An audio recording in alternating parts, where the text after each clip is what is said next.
Welcome to the Online Success Journey podcast, your opportunity to discover and learn from entrepreneurs like yourself.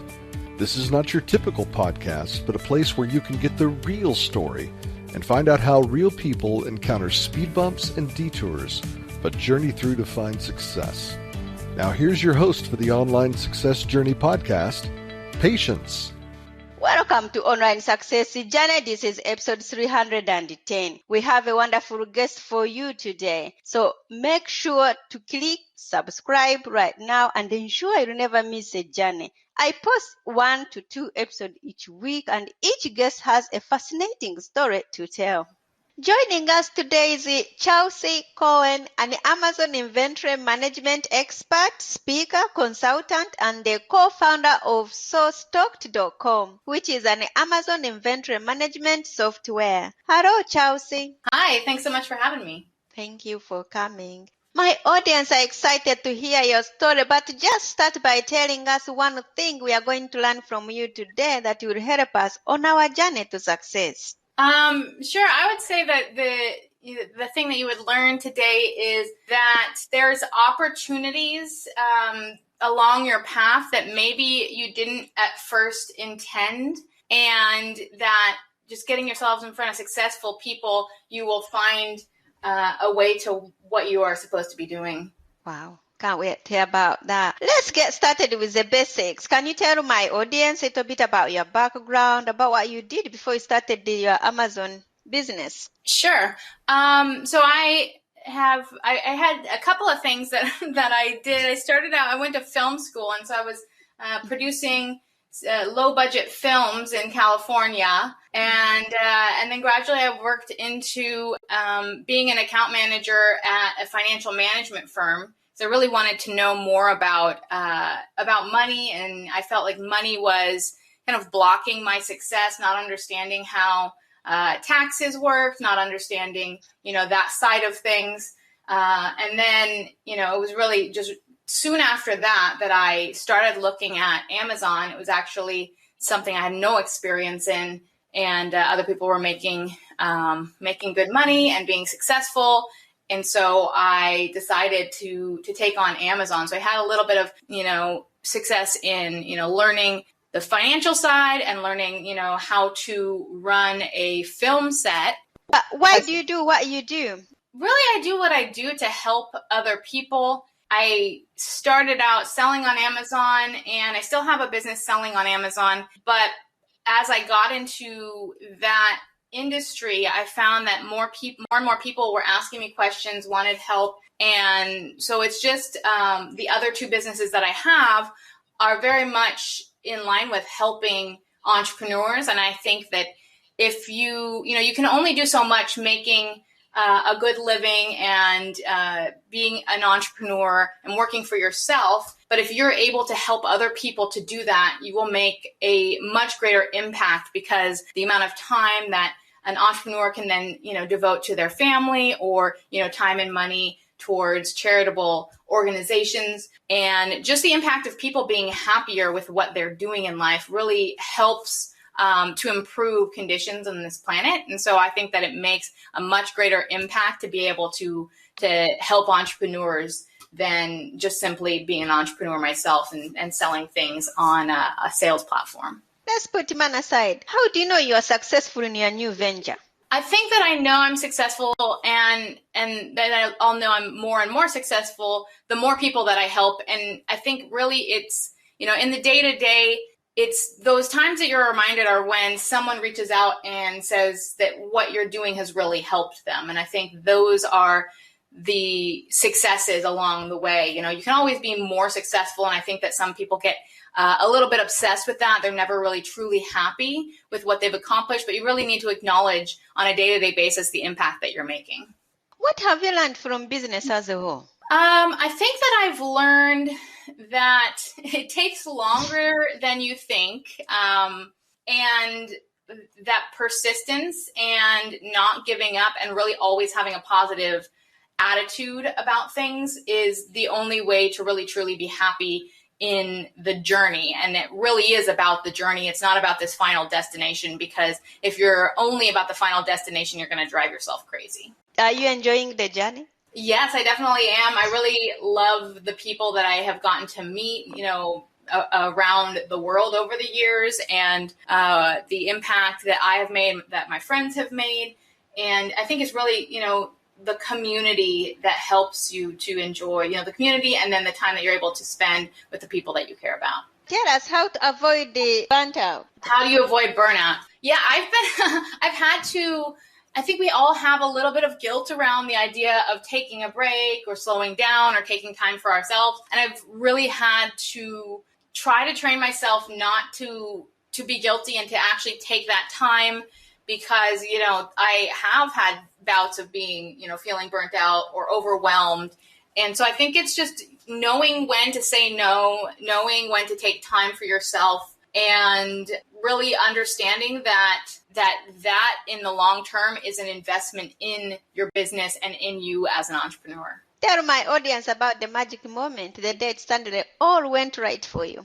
I would, in terms of the Amazon inventory management software, SoStock, which is the business that I'm most focused on now, I would say that the time when it all went right, it was really, we had built this software over, almost a year, and launched it and got 25 Amazon sellers into the software, using the software.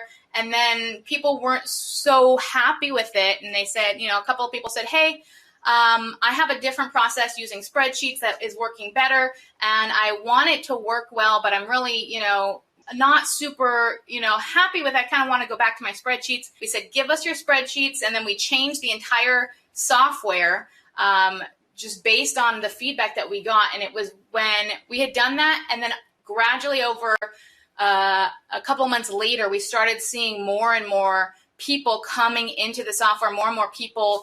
There was word of mouth, and people in important Amazon groups were talking about us and were sending people to the software. And that was when, it was because we made that change, we listened to the sellers, we made that change, that everything started to move in the right direction, where we knew we had basically come from something that could not work to something that was really working and was different than what other people were doing. Wow. Okay, you said going into Amazon, it took you a long time. How long did it take you to pay yourself a salary out of this business? Yeah, Amazon, the journey for different types of my businesses were definitely a journey. But the Amazon side of things, it took me a while to get into finding Amazon. But actually, the first sales that we made were pretty quick after we started. We did a training course called The Amazing Selling Machine, and it was only a few months after we made our first sale, and then about 7-8 months we were able to quit our jobs, and so I would say that was kind of the mark of being able to kind of pay ourselves a salary that supported us. So it's actually pretty quick. Might be a little bit slower now. It's a little bit more challenging to sell on Amazon now, but it was definitely a quick thing. I think that I probably wouldn't have quit my job as early if I were to do it again, because of course, when you're taking money out of the business, that then, detracts from your ability to grow it. So I think if I were to tell myself again, I would probably say, just stick it out at your job a little while longer, and then you can move forward, when you have a little bit more stability. But it was definitely a quick thing within, less than a year. You mentioned that it's now harder to sell on Amazon. What has changed? A lot of Amazon's rules. It was easier to get reviews. It was easier to communicate with your customers. And it was easier to get your customers' emails. There were a bunch of things that Amazon has changed. And even more recently in 2020 and 2021, they've made changes for inventory. So that has been a difficult shift for Amazon sellers. They're very restricted in what they can send in, how much they can send into Amazon. And it's interesting because we created our software in we launched it in 2019.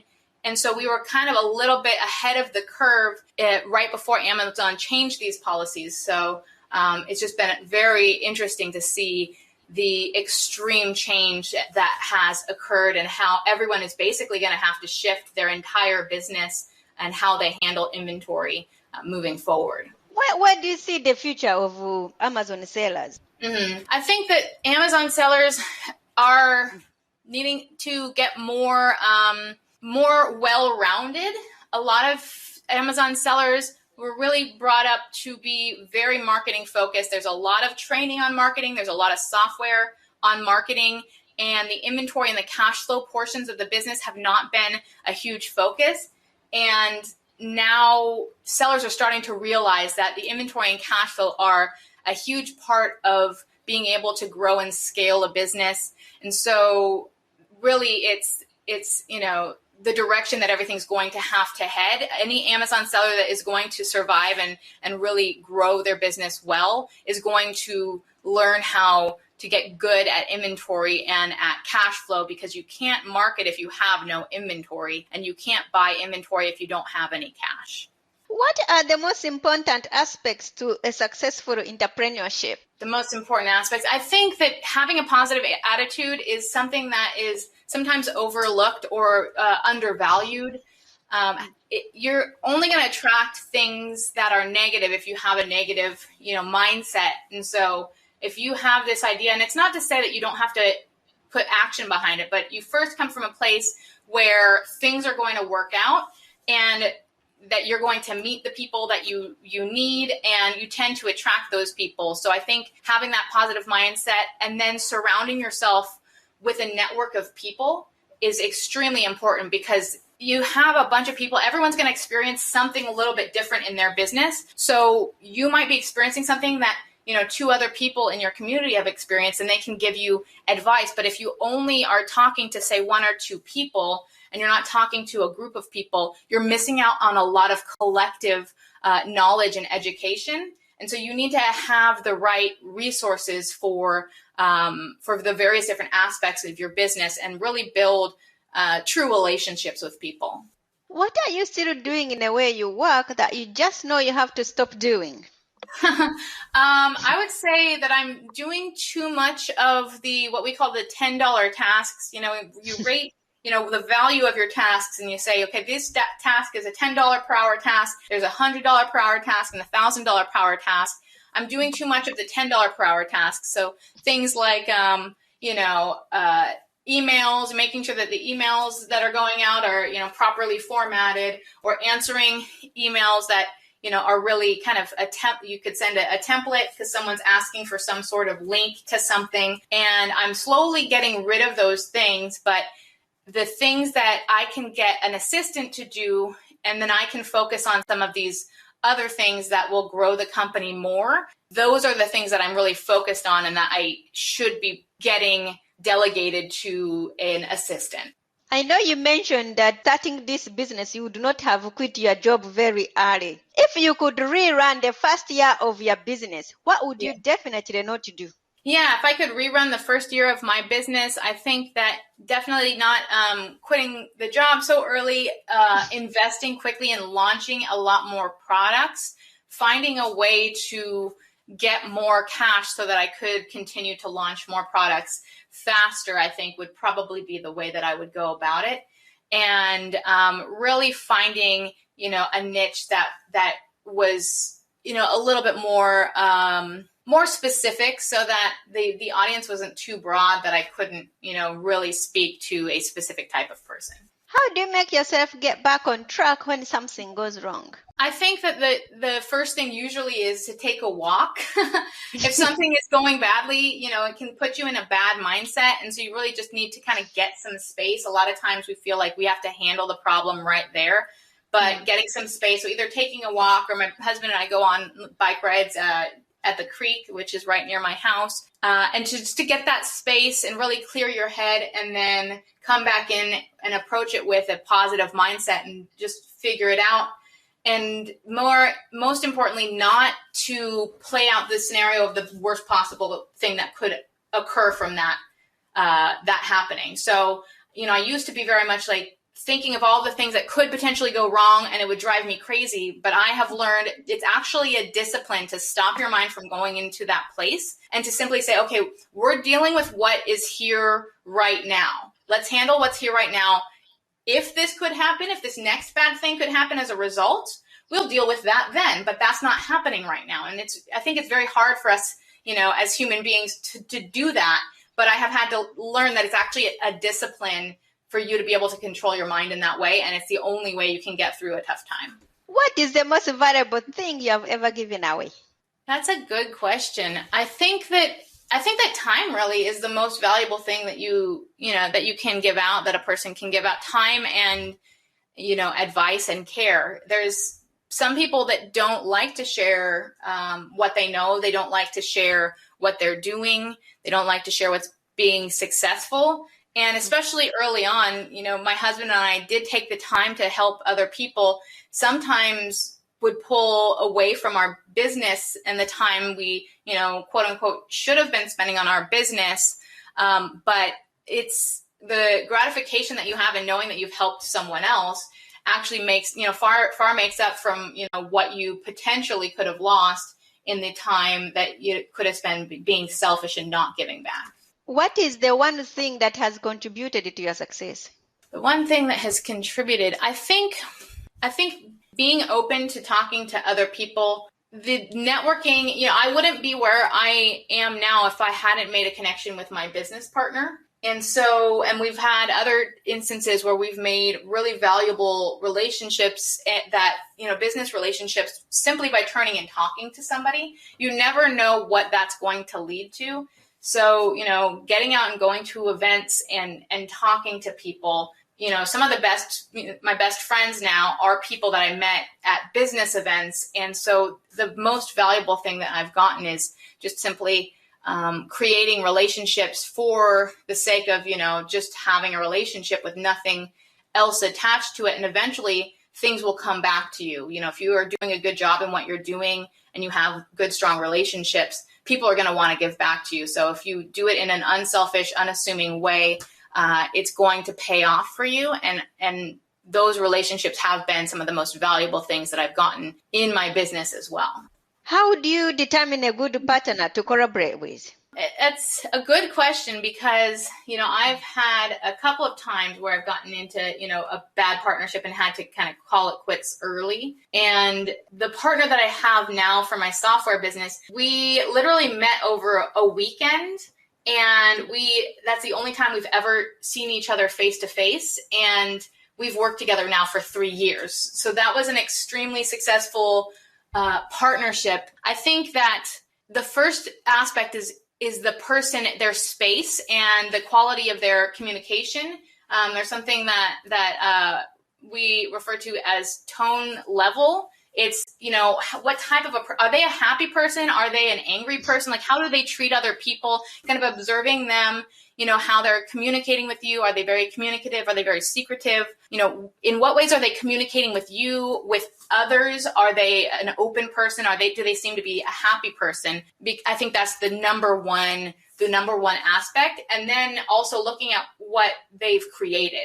Are they successful in other things? And that was what stood out with my partner was, he was, very upbeat person and, had a very good communication and also had a very successful business, as did I. And we were, both speaking at an event. And so that was really kind of where it came from is I had an expertise in one thing. He had an expertise in another thing. And I think that's another good point is that you want to find someone that balances you out, right? You don't want to find someone exactly like you because you're going to be stepping all over each other. And then you'll have a bunch of missing pieces. He had the software side of things, down. I had the Amazon side of things down. And that's why we were able to come together and kind of step into our own roles very easily. What grounds you? What grounds me? I think getting away or taking time off. I'm an introvert, and I was explaining to my husband the difference between an introvert and an extrovert. It's not that definition that I really like. That's not necessarily, are they a social person when they go out? But does going out and speaking to people and being in an environment, does that charge you up, or does that drain you? And for me, some of that can be very draining. I do need my time to go out and, to step away and take some time.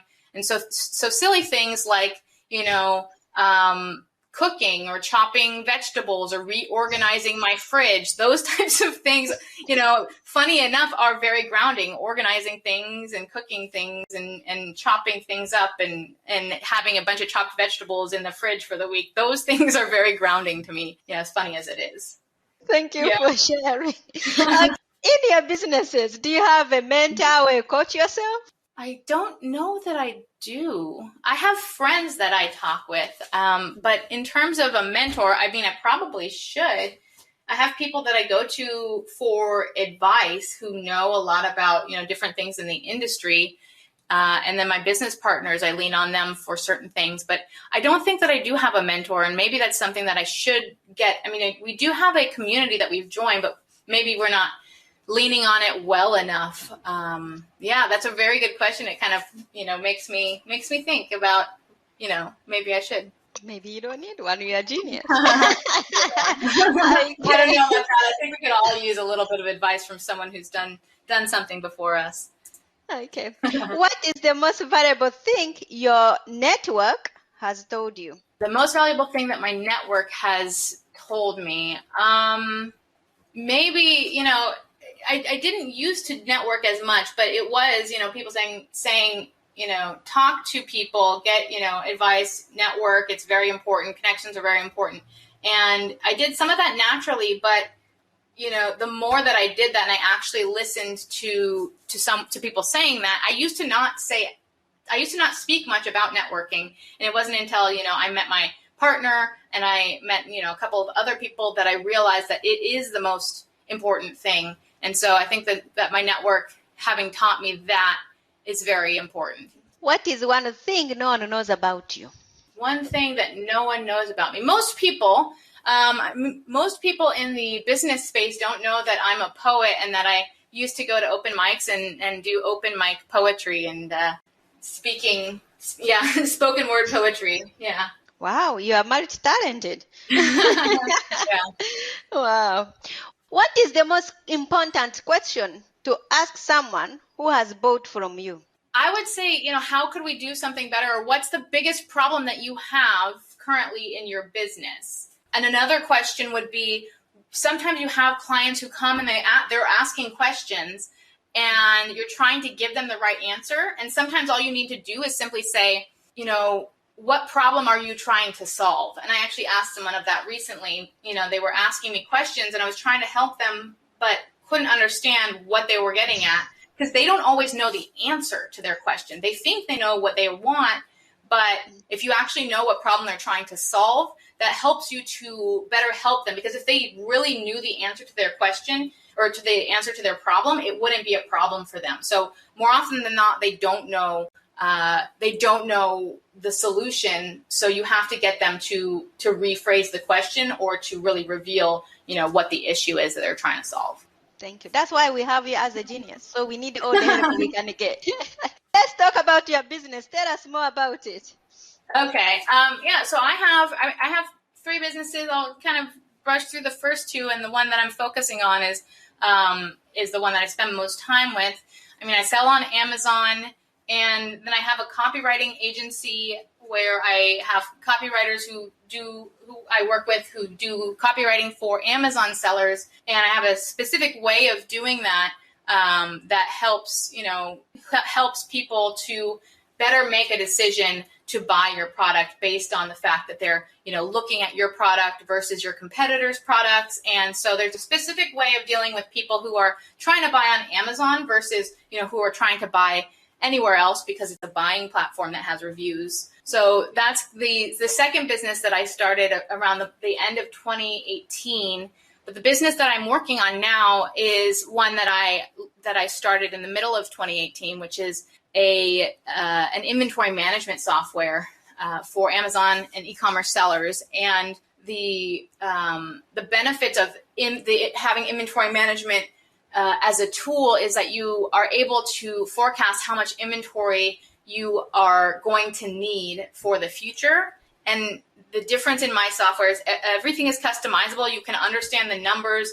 There's not this weird algorithm, and you're able to put your marketing plans into your inventory plans, which we found for Amazon sellers was something that wasn't being done. They would launch a marketing plan. The marketing would go really well, and then they would stock out their product. And so it would kind of, end up hurting the business versus helping it. So we work to be able to help Amazon sellers to control that aspect of their business, especially as Amazon has gotten a lot stricter with how much inventory they can send. The business, the one you are concentrating on, what is your perfect clientele? Yeah, so currently our perfect clientele, are sellers who are making between 6, 7, and low 8 figures, mostly on the Amazon platform. We're going to be launching onto other platforms such as Shopify, eBay, Walmart, and other platforms. But it's really Amazon sellers, kind of the more advanced sellers before they get, too big that they're on, dozens of platforms. And, people who are selling, a lot of times we have wholesale clients who sell other people's brands, and then we have private label clients who are selling their own brand that they import from overseas. And so, and so those are really our best clients, and we even more so like clients who like to consider the relationship like a partnership where they can give us feedback so that we can make the software better, because that's really how the software was built so well and so quickly over the past couple of years. How can we connect with you? So if someone wanted to connect with me, they can go to sostocked.com/connect. All my socials will be there, my email, as well as being able to look at the software and at a live demo. We do live demos twice a week. Thank you. There will be more from Chelsea in a moment. If you are listening to this on a podcast platform and you're encouraged by Chelsea's journey, please go to our website at onlinesuccessjourney.com. The site has tons of audio clips from hundreds of successful entrepreneurs' guests' journey, all there to help you find the path for your own online success journey. The site offers exclusive members-only content, and you can join absolutely free and be part of this amazing online success community today. Check it out. That's onlinesuccessjourney.com. Now, Chelsea, I would love for you to share more with my audience if you're up for it. Sure, of course. Thank you. Do you like to watch movies or read books? I like to do both, but I don't feel like I don't have time to read books because I usually am doing something else while I'm watching a movie. Tell us, what is your favorite movie that has some relevance to being an entrepreneur? I really liked the movie Joy. That's a movie about this woman who made this mop, and she sold it on the Home Shopping Network, and it was I think it was nominated for an Oscar, but it was not well advertised. It showed her with a shotgun, and she was, I had no idea what it was about, and I didn't really want to see it. And then when I actually ended up, getting a recommendation, I ended up watching it and found out it was about an entrepreneur and an inventor, and thought it was brilliant. So I think it really kind of missed the boat on the marketing side of things, but it was really great. If your business was down to its last $100, how would you invest it? Probably in working with an influencer to get the word out about my software. I think that influencers are really the best way for a lot of marketing to go, especially in specific spaces, especially in the Amazon space. Doing direct marketing, one-to-one to people is a bit more difficult than, say, working with an influencer who you can tap into their whole audience, and there's that trust factor. So I think that anything that I did would have to be working with an influencer. What reassurance have you got for my audience who are not quite there yet? Mm-hmm. I would say, really it's to keep going. There have been many bumps along the way. Things are not always easy. You think that it's going to get, there's times where it gets easier, but there's always going to be bumps. So if you're, facing a hard time right now, know that every single one of us has and, continues to have some of those periods of time in business, but that it's so worth it. I would never be able to go back and work in an office for someone else. So it's one of these things where, and if the thing that you're not doing now, if you're doing now doesn't work out, or if you did something that didn't work out and you're trying something else, just know that it isn't always the first thing that ends up being the big thing. So, I started my Amazon brand, but my big thing right now is this software business. And this is going to be, a huge business for me. And I only got there through the journey. I had no experience with software, never planned to start a software. And it wasn't until I went through the Amazon journey and made the connections that I did and recognized the problems that I did that weren't being solved by others that I really got there. So I think that that's the thing, is that, this is part of your journey. As long as you stay in the entrepreneurial space and connect yourself with good people, and don't give up, and keep your mind open to opportunities and to people who can help you along the way, I think that, you are bound to get there. If you are going to keep a note to yourself in your handbag every day, what would be written on it? One of the things that I really liked, and this is something that I used early on in business, 1 year from now, everything will be different. And so if you're having a tough time or you're not to your goal, really putting that in perspective is a lot can change in a year. And I've seen that where, I went from zero business to, having quit my job and traveling, doing a road trip up the coast of California. And so, or being in, Europe, traveling to Europe, all of these different things that a year previous maybe wouldn't have looked like anything possible. So keeping that in perspective, I think is, it's always 1 year from now, everything will be different. 1 year from now, everything will be better. Your life is getting better and better every day that you create on what you're doing. And so, that encouragement I think is important, especially as you're, doing a startup business. Do you feel like you succeeded or like you're only on the way? I think that I am succeeding. I think that I'm definitely not where I want to be in terms of my ventures, but I know that this is it. And I knew that this was it from the moment that it happened. Of course, there's those times where you get nervous and worried, but I've been telling my husband since the beginning that the software business is going to be that business. This is what we were waiting for. And, the fact that we get to help a lot of people. And at the same time, we're building something that, is going to be truly valuable for us as well, is really, I think, really cool. Would you ever stop? Would I ever stop? I think that I would never stop being an entrepreneur. I think that as entrepreneurs, we always like to change up the game. We probably wouldn't want to be doing the same thing, 30 years from now. So in terms of stopping, I think that I would change what I'm doing down the road, but I don't think that I would ever stop being an entrepreneur or stop working for myself. Remind us how we can connect with you once more. Yes, connect with me at sostocked.com/connect. Chelsea, it's been great to have you here to share your online success journey with us. Yes, thank you so much for having me. You are welcome. That's a wrap. Remember, success is a journey. Patience and Chelsea. This is not the end of the journey.